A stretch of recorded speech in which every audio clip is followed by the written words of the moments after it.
So here we are studying the superficial muscles of the posterior compartment of forearm. The muscle which we see here is the anconeus.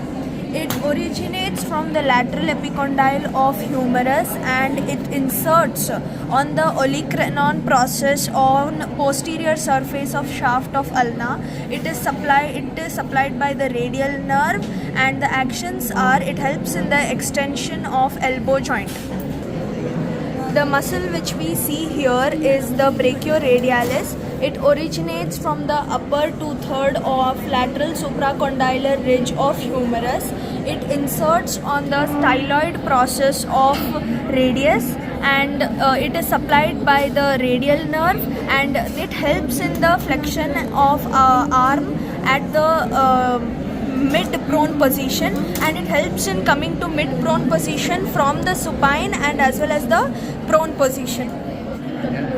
So this is the extensor carpi radialis longus. It originates from the lower one-third of lateral supracondylar ridge of humerus, and it inserts on the base of second metacarpal bone, which we can see here by if we pull this tendon, we can see the movement. It is supplied by the radial nerve, and the actions are the extension and abduction at wrist joint.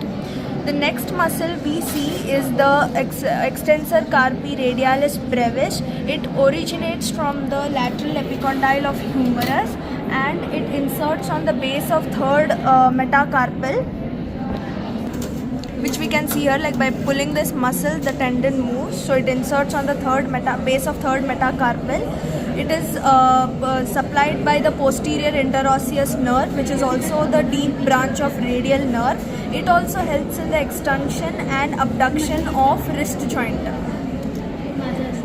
The next are digitorum. It originates from the lateral epicondyle of humerus, and it inserts on the base of second to fifth digits. It is supplied by the posterior interosseous nerve.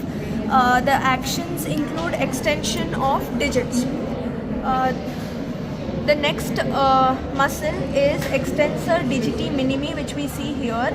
It originates again from the lateral epicondyle of humerus, and it inserts on the extensor expansion, which is present on the little finger, and it is supplied by the again posterior interosseous nerve.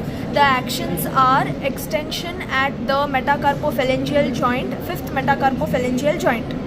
Is the extensor carpi ulnaris. It originates from the lateral epicondyle of humerus, and it inserts on the base of fifth metacarpal bone. It is supplied by the posterior interosseous nerve, and it helps in the extension and adduction of wrist joint.